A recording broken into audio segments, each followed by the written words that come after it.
ఓం సాయిరామ్. బాబా భక్తులందరికీ కూడా నమస్కారం అండి. అందరూ కూడా సుఖంగా సంతోషంగా ఎప్పుడూ కూడా ఆనందంగా ఉండాలి అని చెప్పి మనస్ఫూర్తిగా ఆ బాబాగారి తరపున నేను కూడా కోరుకుంటున్నాను. ఈరోజు బాబాగారు అందించే సందేశం ఏంటి అంటే కనుక, తల్లి నీ పేదరికానికి కారణం ఇదే. ఒక వ్యక్తి నీ యొక్క పేదరికాన్ని దూరం చేయడానికి రాబోతున్నాడు. ఇప్పటికైనా కానీ నువ్వు అసలు ఏంటి అని తెలుసుకోకపోతే నిజంగా కూడా ఇది నీ కర్మే అని చెప్పి అనాలమ్మా అని చెప్పి ఏదో ఒక తెలియని సందేశాన్ని ఈరోజు బాబాగారు మనకి అందించాలి అనుకుంటున్నారండి. మరి సందేశం వినే ముందు ఎవరికైతే బాబాగారు అంటే నమ్మకం ఉంటుందో వారందరూ కూడా ఈ వీడియోకి ఒక చిన్న లైక్ ఇచ్చి వీడియోని వినడం అయితే స్టార్ట్ చేయండి. కింద కామెంట్ సెక్షన్లో ఓం సాయిరామ్ అని చెప్పి టైప్ చేయడం మాత్రం అస్సలు మర్చిపోవద్దు. ఇక చాలామంది కూడా గురువుగారి గురించి అడుగుతున్నారండి. అక్క, ఎన్నో రకాల సమస్యలతో ఇబ్బంది పడుతున్నాము, మీకు తెలిసిన గురువుగారి నెంబర్ చెప్పండి అక్క అని చెప్పి అడుగుతున్నారు. మా ఇంట్లో కానీ లేదా మా యొక్క బంధువుల ఇంట్లో కానీ ఎటువంటి సమస్యలున్నా కానీ, మా యొక్క స్నేహితుల ఇంట్లో కానీ నిన్న వీడియోలో కూడా షేర్ చేశాను, ఎటువంటి సమస్యలున్నా కానీ ఈ గురువుగారికి కాల్ చేస్తాము. వెంటనే దానికి తగిన పూజలు అనేవి మొదలుపెట్టి గురువుగారు ఆ సమస్యలని అప్పటికప్పుడే పరిష్కరించేస్తున్నారండి. గురువుగారి నెంబర్ వచ్చేసి 995994225552. శ్రీ షిరిడి సాయిబాబా ఆశీస్సులతో జ్యోతిష్యం చెప్పబడును. గురూజీ శివరామరాజు గారు. మీ సమస్యలు ఏవైనా కానివ్వండి, ప్రేమ, పెళ్లి, ఉద్యోగం, రాజకీయం, సంతానం లేక ఇబ్బంది పడుతున్నా, భార్యాభర్తల మధ్య గొడవలున్నా, అప్పుల సమస్యలున్నా, ఇలా ఎటువంటి సమస్యలకైనా కానీ గురువుగారు ఆ సమస్యలకు తగిన పూజలు చేసి వెంటనే పరిష్కారాన్ని చూపిస్తారు. గురువుగారు చెప్పింది చెప్పినట్లు 100కి 1000% జరుగుతుంది.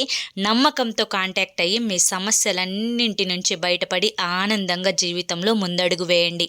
ఇక బాబాగారి యొక్క సందేశం విషయానికి వస్తే కనుక, బిడ్డ నీ పేదరికానికి కారణం ఇదేనమ్మా అని చెప్పి బాబాగారు మనకి పేదరికం అనేది ఎందుకు వస్తుంది, ఇప్పుడున్న ఈ పేదరికానికి కారణం ఏంటి, ఆ పేదరికాన్ని దూరం చేయడానికి ఏ వ్యక్తి మన జీవితంలోకి రాబోతున్నాడు, ఇదంతా కూడా తెలుసుకోవాలి అనుకుంటే ఈ చిన్న కథ ద్వారానే పూర్తిగా అర్థమయ్యేటట్లుగా బాబాగారు చెప్పాలి అనుకుంటున్నారు. ఒక ఊర్లో సురేషు, రమేషు అనే 2 వ్యక్తులు ఉన్నారన్నమాట. సురేషు ఎప్పుడు కష్టం చేస్తూనే ఉంటాడు. అంటే వాళ్ళ కుటుంబం కోసం అని చెప్పి ఎంతో శ్రమ పడుతూ ఉంటాడు. ఉదయం నిద్ర లేచిన దగ్గర నుంచి, అంటే ఉదయం 5 గంటల నుంచి మళ్ళీ సాయంత్రం అంటే రాత్రి 10 గంటల వరకు తన యొక్క కష్టాన్ని ధారపోస్తూనే ఉంటాడనమాట. ముందుగా సురేష్ కుటుంబం గురించి పూర్తిగా తెలుసుకుంటే తరువాత రమేష్ కుటుంబం గురించి తర్వాత తెలుసుకుందాము. అయితే ఇక సురేష్ 5 గంటల నుంచి 10 గంటల వరకు తన వృత్తి ఏదైనా కానివ్వండి, కానీ కష్టం మాత్రం అక్కడ చాలా ఎక్కువగా చేస్తున్నాడు. కానీ సురేష్ కుటుంబంలో ఉండే సభ్యులను బట్టి, సురేష్ యొక్క జాగ్రత్తను బట్టి అసలు డబ్బులు అనేవి ఎలా పొదుపు చేయాలి అని చెప్పి అతనికి ఎటువంటి నాలెడ్జ్ కూడా లేదు. అంటే వచ్చిన ఆదాయం కాస్త కూడా తన దగ్గరే ఉంచుకుంటాడు. తన యొక్క ఆలోచన ఏంటి అంటే కనుక, భార్యకి చెప్పడం అనేది ఒక చెడ్డ అలవాటు అని చెప్పి అతను అనుకుంటూ ఉంటాడనమాట. అంటే భర్త యొక్క సంపాదన అడగకూడదు అనేది తన యొక్క ఎప్పటి నుంచో ఉన్న ఒక ఆలోచన. ఇక దానికి తగ్గట్లుగానే భార్యకు కావాల్సినవన్నీ కూడా, అంటే ఇంట్లో బియ్యం, పప్పు, ఉప్పు, కూరగాయలు, ఇంకా సరుకులు, ఇవన్నీ ఇక భార్యకు ఇంట్లో ఏవైతే అవసరం ఉంటాయో వాటన్నింటినీ కూడా భార్యకి ఎదురు సమాధానం అంటే భార్య మళ్ళీ మాకు ఇంట్లోకి తీసుకొచ్చి పెట్టడం లేదు అనే మాట లేకుండా ఎప్పటికప్పుడు జాగ్రత్త పడుతూ కావలసినవన్నీ కూడా, పిల్లలకి కావలసిన సౌకర్యాలు, పిల్లల యొక్క స్కూల్ ఫీజులు, ఇంకా వచ్చేసి పిల్లల యొక్క చిన్న చిన్న సరదాలు, వీటన్నింటినీ కూడా తీర్చడం అతని యొక్క జీవన శైలిలో ఒక భాగం. అంటే తన జీవితం, తన భార్య, తన బిడ్డలు తనే చూసుకోవాలి కాబట్టి అవన్నీ కూడా తన జీవితంలో ఒక భాగంగా అలవాటు చేసుకొని హ్యాపీగా తన జీవితాన్ని అయితే ముందుకు గడుపుతూ ఉన్నాడు. ఇక మిగతావన్నీ కూడా సురేష్కి అంటే ఆ వచ్చే ఆదాయం తనకి ఎంతైనా కానివ్వండి, ఒక 20,000 ఆదాయాన్ని వేసుకుంటే కనుక ఆ 20,000 యొక్క ఆదాయాన్ని ఇలా ఇంట్లోకి ఖర్చు పెట్టడం, మిగిలినవి తన యొక్క అవసరాలకు తీసుకోవడం, అంతేకాకుండా అంటే తన యొక్క అవసరాలను తీర్చుకోవడం, తనకి బయట ఉంటాయి కదా చిన్న చిన్న సరదాలు ఉంటాయి కదా వాటన్నింటినీ కూడా తీర్చుకోవడం.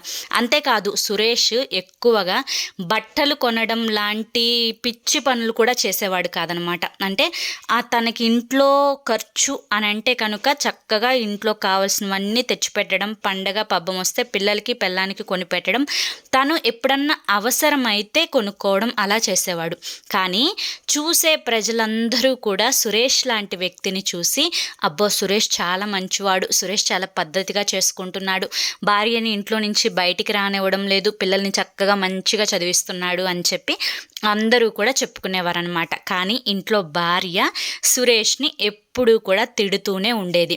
ఏమని తిడుతూ ఉండేది అని అంటే, వచ్చిన సంపాదన అంతా కూడా ఈ విధంగానే చేసుకుంటూ పోతే ఇక సేవింగ్స్ ఏంటి, పిల్లలకి ఖర్చులు అనేవి పెద్దయ్యాక పెరిగిపోతూ ఉంటాయి, పిల్లలకి చదువులకి అనేవి ఎక్కువ పెద్ద మొత్తం భవిష్యత్తులో అవసరం అవుతుంది, మీరేమో పనికి వెళ్ళినప్పుడు డబ్బులు ఉన్నాయి అంటారు, 2 రోజులు 3 రోజులు పని లేదు అంటే కనుక సురేష్ దగ్గర డబ్బులు ఉండేవి కాదనమాట.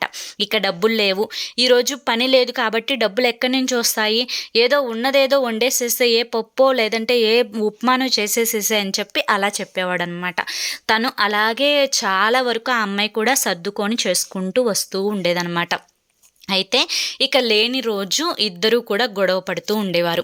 ఇప్పుడు ఇక సురేష్కి ఎటువంటి సేవింగ్స్ లేవు, కానీ అందరూ కూడా సురేష్ లాంటి వ్యక్తిని మంచివాడు అని మాత్రమే చెప్పేవారు.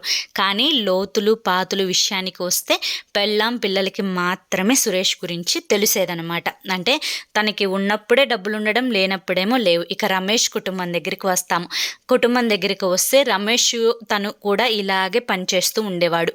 కానీ రమేష్కి ముందు చూపు ఎక్కువ, భార్య చెప్పినట్లుగా వినేవాడు. భార్య ఏదైతే ఒక ప్లాన్ ఇస్తుందో, ఏమండి మనకి ఇంట్లో ఇంత ఖర్చు ఉంటుంది, మనకి ఇంత ఖర్చుని నేను ఇంతగా పొదుపు చేస్తాను, మనకి ఈ నెలలో 4,000 అయ్యాయి అనుకోండి, నేను 3,500 మాత్రమే వాడతాను, మిగతా 500 అనేవి నేను పొదుపు చేస్తాను అని చెప్పి అలా ఒక ఇద్దరు భార్యాభర్తలు ఇద్దరూ కూడా కూర్చొని క్యాలిక్యులేట్ చేసుకొని వచ్చిన ఆదాయంలో నుంచి కొంత పొదుపుకు అనేది వారు ఉపయోగించుకునేవారనమాట.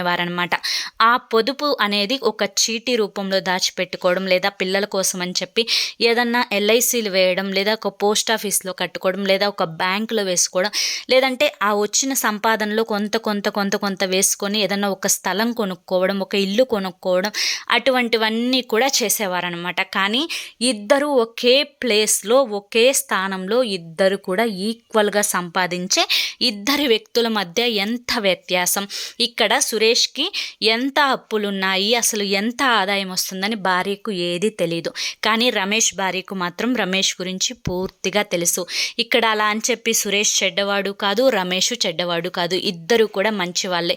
కానీ ఆదాయం చేసే విషయంలో సురేష్ అనే భార్య మాట వినేవాడు కాదు. భార్యని ఎక్కడ ఉంచాలో అక్కడ ఉంచాలి అనే నినాదం మీద నిలబడే వ్యక్తి. రమేష్ అనే వ్యక్తి భార్య మనల్ని నమ్ముకొని వచ్చింది, భార్య చెప్పినట్లుగా కుటుంబం అనేది ముందుకు వెళ్తే ఆ కుటుంబం చాలా సంతోషంగా ఉంటుంది అని చెప్పి నమ్మే వ్యక్తి అనమాట. అయితే ఇప్పటికే నీకు పూర్తిగా సగం కాకుండా సగానికి సగం ఎక్కువగానే, ఒక రకంగా చెప్పాలి అంటే పూర్తిగానే అర్థమైంది అని చెప్పి నాకు తెలుసు తల్లి. అయితే ఇప్పుడు నేను చెప్పాలి అనుకుంటున్న నీతి ఏంటి అంటే కనుక, బిడ్డ ఎప్పుడైనా కానీ జీవితంలో పొదుపు అనేది చాలా అంటే చాలా ముఖ్యం. నీ యొక్క పేదరికంకి, కష్టాలకు, నష్టాలకు అన్నింటికీ కూడా ఏదో ఒక కారణం అనేది ఖచ్చితంగా ఉండి తీరుతుంది. కనుక నేను చెప్పేది ఏంటి అంటే కనుక, బిడ్డ ఎప్పుడైనా కానీ భార్యను మంత్రితో పోలుస్తారు.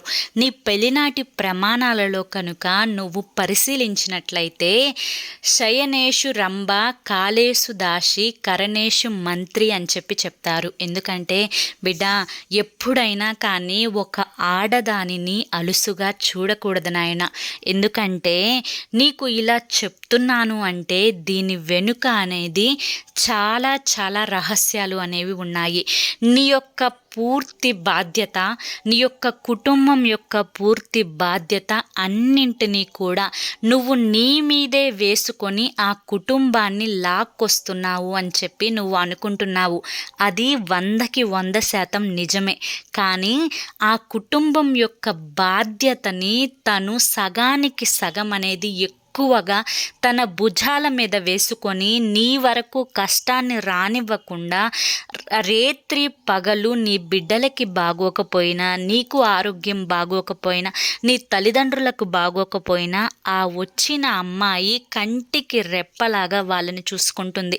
నీ యొక్క బిడ్డలని కనడం కోసం అని చెప్పి తన శరీరాన్ని ఎలా ఉంచుకోవాలి, ఎలా అందంగా ఉంచుకుంటే, అంటే పిల్లల్ని కనకపోతే నా శరీరం అందంగా ఉంటుంది అని చెప్పి తెలిసినా కూడా తన అందం కంటే తను తల్లి అవ్వటమే ముఖ్యం అని చెప్పి అనుకొని తను మరొక అన్ని యొక్క బిడ్డలకు జన్మనివ్వడానికి కూడా సిద్ధపడుతుంది. బిడ్డ ఎప్పుడైనా కానీ ఆడది ఆది పరాశక్తితో సమానం. తల్లి, నేను చెప్పాలి అనుకుంటున్న మాట ఏంటి అంటే, నీ భార్యకు నువ్వు ఒక ప్రత్యేకమైన స్థానం ఇవ్వాలి. ఎందుకంటే వారి యొక్క తల్లిదండ్రులను అందరినీ కూడా వదిలేసి వచ్చి నీవే సర్వస్వం అని చెప్పి తను బ్రతుకుతున్న ఒక అమాయకురాలు. తనకంటూ నువ్వు కూడా ఎటువంటి విలువని అనేది ఇవ్వకపోతే ఆ కష్టాన్ని తను ఎవరికి చెప్పుకోవాలో, తన యొక్క బాధని ఎవరితో పంచుకోవాలో అర్థం కాక ఆ తల్లి కన్నీటిని కారుస్తూ ఉంటుంది. ఆ విధంగా కన్నీరు పెట్టిన ఆ ఇల్లు ఏదైతే ఉంటుందో, ఆడదాని కన్నీటి బొట్టుకు కారణమైన ఆ మగాడు ఎవరైతే ఉంటాడో ఖచ్చితంగా వారు జీవితంలో సుఖపడినట్లు, ఒక గొప్ప స్థాయికి ఎదిగినట్లు, ఆ ఇల్లు సంతోషంగా ఉన్నట్లు నువ్వు చరిత్రలు తిరగేసినా కూడా ఉండదు. ఎందుకంటే ఆడది అంటేనే మహాలక్ష్మి. ఆ మహాలక్ష్మి ఎప్పుడూ కూడా నవ్వుతూ ఉండాలి అని చెప్పి అనుకోవాలే కానీ సాక్షాత్తు ఆ మహాలక్ష్మి కంట తడి పెడితే ఆ ఇల్లు అనేది ఎంత నరకంగా మారుతుందో నీకు కూడా తెలుసు.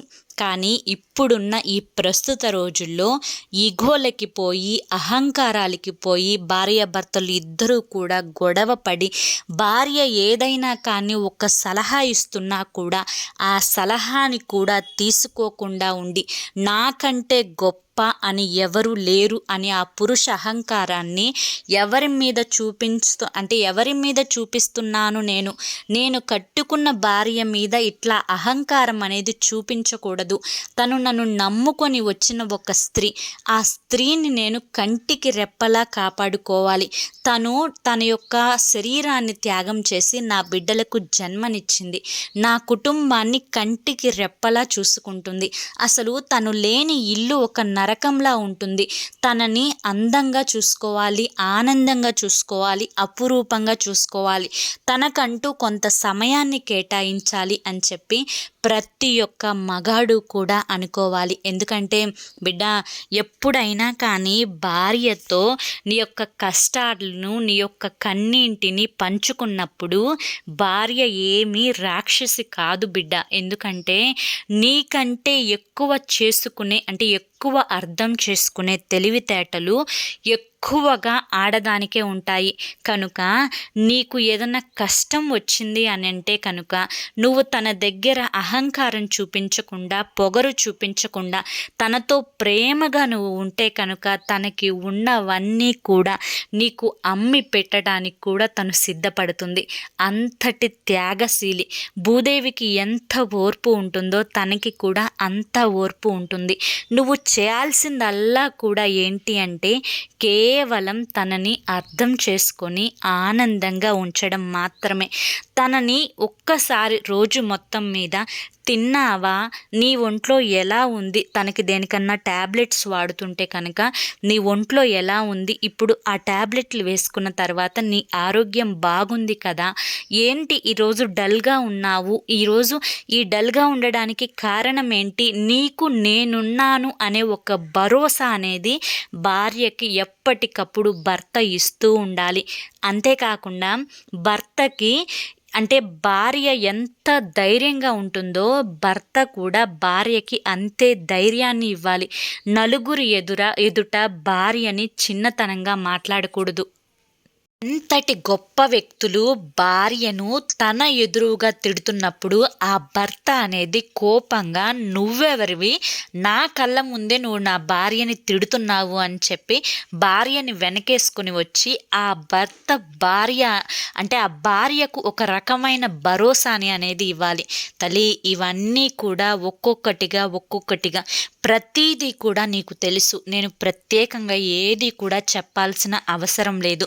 నీ యొక్క భార్య దగ్గర ప్రతిరోజు కూడా ఒక అర్ధగంట తనతో ఎటువంటి ఫోన్లు దగ్గర పెట్టుకోకుండా, ఒక అర్ధగంట తనతో ప్రేమగా, ఎటువంటి కోపం, ఆవేశం, బాధ ఇవి ఏవి లేకుండా ఆనందంగా మనసు విప్పి మాట్లాడే ప్రయత్నం చెయ్యి.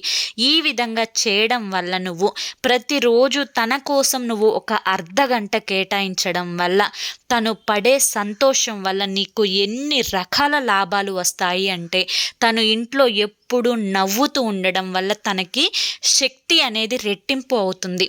ఆ శక్తి అనేది రెట్టింపు అవ్వడం వల్ల తన మనసు చాలా ప్రశాంతంగా ఉండడం వల్ల మొదట తన ఆరోగ్యం అనేది కుదుట పడుతుంది.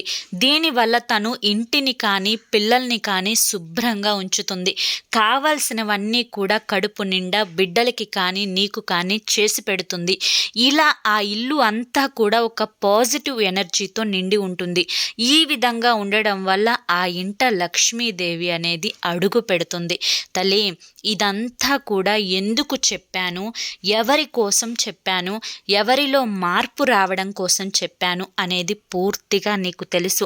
ఇప్పుడు అంటున్నావు కదా, నాకు ఈ పేదరికం అనేది ఎన్నాళ్ళు ఉంటుంది, ఈ పేదరికం వెళ్ళిపోయి నేను ధనవంతుడిగా ఎప్పుడు మారతాను అని చెప్పి నన్ను ఎప్పటికప్పుడు ప్రశ్నిస్తూ ఉంటావు కదా.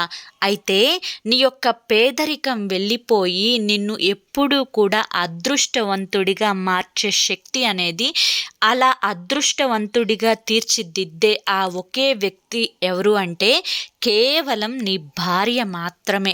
అవును తల్లి, ఎందుకు ఇలా అంటే కనుక, నేను చెప్పిన ప్రతిరోజు అర్ధగంట సమయాన్ని తనకి ఇచ్చి చూడు.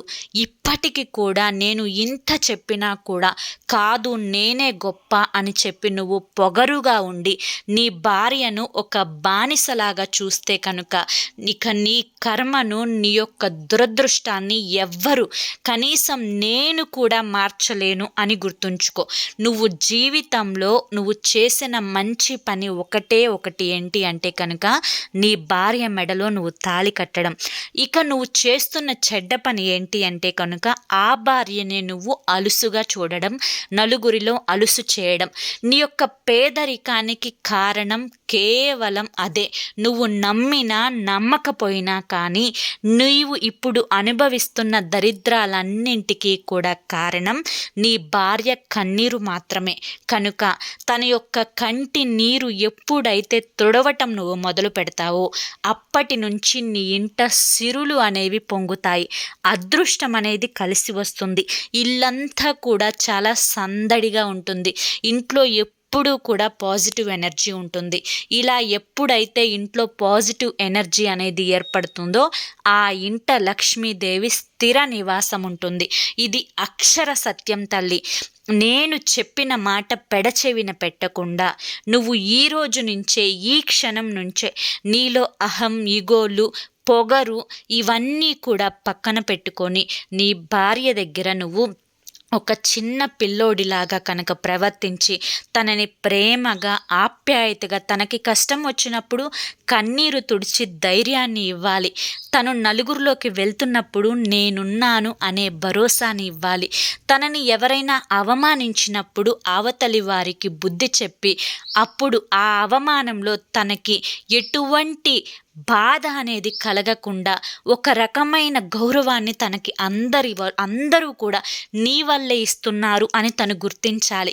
ఇటువంటి మార్పు అనేది నువ్వు ఎప్పుడైతే నీ జీవితంలో చేసుకుంటావో నీ జీవితం ఎన్ని కోట్ల అదృష్టానికి ఎన్ని కోట్లు తీసుకొచ్చి పెడుతుందో అది మాటల్లో చెప్పలేనిది తల్లి. ఒక్కసారి మారి చూడు, అంతా కూడా మంచే జరుగుతుంది అని చెప్పి ఈరోజు బాబాగారు మనకి చాలా చక్కటి సందేశాన్ని అందించారండి. మరి బాబాగారు అందించిన ఈ సందేశం మీ అందరికీ కూడా నచ్చింది అనుకుంటున్నాను. నచ్చింది అనిపిస్తే చూసి వెళ్ళే వాళ్ళు తప్పకుండా ఒక చిన్న లైక్ ఇవ్వండి. ఫస్ట్ టైం ఛానల్లోకి వస్తే సబ్స్క్రైబ్ చేసుకొని సపోర్ట్ చేయండి. కింద కామెంట్ సెక్షన్లో ఓం సాయిరామ్ అని చెప్పి టైప్ చేయండి. రేపు మరొక మంచి సందేశంతో తప్పకుండా కలుసుకుందాం. అంతవరకు కూడా బాబా ఆశీస్సులు మీపై ఉండాలి అని చెప్పి మనస్ఫూర్తిగా కోరుకుంటూ సర్వేజన సుఖినో భవంతు. ఓం సాయిరామ్.